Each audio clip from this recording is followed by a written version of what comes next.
કોઈ પણ જ્ઞાતિ સમાજનું રાજકીય વર્ચસ્વ ઉપર લઈ જવું કે નીચે લઈ જવું એ રાજકીય પાર્ટી નક્કી કરે છે. છેલ્લા 20 વર્ષના ભારતીય જનતા પાર્ટીના શાસન દરમિયાન, આમ તો ઘણા વર્ષોથી શાસન છે, 1995થી ગુજરાતમાં શાસન છે, પણ છેલ્લા 2 દાયકામાં આપણે જોયું છે કે ઘણી બધી જ્ઞાતિઓ રાજકીય દ્રષ્ટિએ પાવરફુલ બની છે. જેમનું વર્ચસ્વ પ્રભાવ અગાઉના સમયમાં ઓછો હતો, હવે તેમનું વર્ચસ્વ વધ્યું છે. એ જ પ્રમાણે ઘણી બધી જ્ઞાતિઓ સમાજ તેનું રાજકીય પ્રભુત્વ નીચે આવ્યું છે. ભારતીય જનતા પાર્ટી એ સામાજિક સમરસતાનું કામ પણ બખૂબી કરી જાણે છે અને એ જ પ્રમાણે હાલમાં જે ઘટના બની છે, ખાસ કરીને સમગ્ર ગુજરાતમાં તેની ચર્ચા છે. આમ તો ધાર્મિક યાત્રાધામ બગદાણાનો વિવાદ છે, પણ એ રાજકારણ સાથે જોડાયેલો વિવાદ છે. લોક સાહિત્યકાર માયાભાઈ આહિર પરિવાર સામે કોળી સમાજ અને બગદાણા વિવાદનું જે કેન્દ્રબિંદુ છે, રાજકીય વિશ્લેષણની દૃષ્ટિએ 3 વિધાનસભા બેઠક સાથે એ જોડાણ કનેક્શન ધરાવે છે. તળાજા વિધાનસભા, મહુવા વિધાનસભા અને રાજુલા વિધાનસભા, આ વિધાનસભા બેઠકો સાથે તેનું કનેક્શન છે. કારણ કે માયાભાઈ આહિર પરિવારમાંથી તેમના પુત્ર જયરાજ આહિરને તળાજા વિધાનસભાની ભવિષ્ય ભાજપ તરફથી ટિકિટ મળે તેવું આયોજન એ ધ્યાન ઉપર આવ્યું હતું. તો અહીંયા વર્ષોથી કોળી સમાજનું પ્રભુત્વ છે. તળાજા, મહુવા અને રાજુલા એ 3 વિધાનસભા બેઠકોમાં હાલમાં પણ એ કોળી સમાજમાંથી ધારાસભ્યો છે. પણ હવેના સમયમાં આ એક ઘટનાને કારણે વિવાદ શાંત થઈ જવો જોઈએ, તો એ તેમાં તમામ સમાજનું હિત છે, પણ હજુ સુધી એ વિવાદ શમવાનું નામ લેતો નથી. એટલે તેના રાજકીય પ્રત્યાઘાતો ખૂબ લાંબા સમય સુધી પડવાના છે. આ એક ઘટનાને કારણે અનેક પ્રશ્નો રાજકીય વિશ્લેષણની દૃષ્ટિએ ઊભા થયા છે.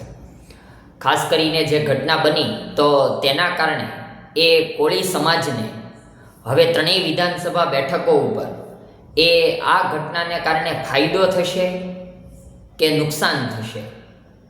ફાયદો થશે તો 3ને જે વિધાનસભાના જે ધારાસભ્યો છે તેની યુનિટી, મતદારો વધુ પાવરફુલ એટલે કે યુનિટી એક બન્યા છે, મજબૂત બન્યા છે. કે પછી રાજકીય દ્રષ્ટિએ આટલું મોટું વિવાદનું કેન્દ્રબિંદુ બનવાને કારણે ભવિષ્ય તેમને ટિકિટ માટે પ્રશ્ન ઊભો થઈ શકે છે ભારતીય જનતા પાર્ટી તરફથી. તો ફાયદો થશે કે નુકસાન એ જોવાની વાત છે. એ જ પ્રમાણે માયાભાઈ આહિર પરિવારને આ ઘટનાને કારણે ફાયદો થશે કે નુકસાન. જયરાજ માયાભાઈ આહિરનો ચહેરો આ ઘટનાને કારણે આમ તો સમગ્ર ગુજરાતમાં એ નામ જાણીતું બન્યું છે. તેની તસવીરો અગાઉ કોઈને ખ્યાલ નહોતો, તેની ઓળખાણ નહોતી, પણ આ જે વિવાદ બન્યો તેના કારણે જે સોશિયલ મીડિયા ઉપર જે બધા ફોટોગ્રાફ્સ, વિડીયોઝ વાયરલ થાય છે, તેના કારણે એ ચર્ચાનું કેન્દ્રબિંદુ વધુ બન્યો અને વધુ ફાયદો થશે કે તે પરિવારને આગામી સમયમાં ટિકિટ મળવા માટે જે પ્રક્રિયા ચાલતી હતી તેની ઉપર ઠંડુ પાણી ફરી વળશે અને તેમને ટિકિટ મળવાની સંભાવના આનાથી ઓછી થઈ જશે. આ બધા પ્રશ્નો અત્યારે રાજકીય દૃષ્ટિકોણથી વિચારણામાં છે. ઉપરાંત અન્ય સમાજો પણ અહીંયા વર્ષોથી ટિકિટની માંગણી સાથે ભારતીય જનતા પાર્ટીમાં જોડાયેલા છે. ખાસ કરીને તળાજા વિધાનસભા બેઠકની વાત કરીએ તો અહીંયા કારડિયા રાજપૂત સમાજનું પણ ઘણું બધું મહત્ત્વ છે. એ જ પ્રમાણે પાલીવાલ બ્રહ્મ સમાજનું પણ ઘણું બધું મહત્ત્વ છે, તેના મતદારો છે.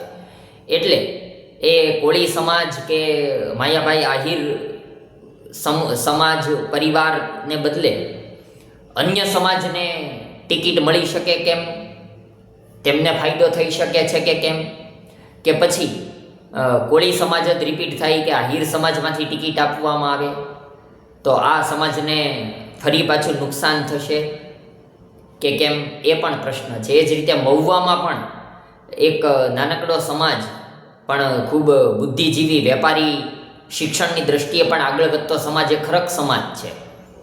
શું એ અન્ય કોઈ સમાજમાંથી પણ ટિકિટ મળી શકે કે તેમને આ ઘટનાને કારણે ફાયદો થશે કે નુકસાન થશે?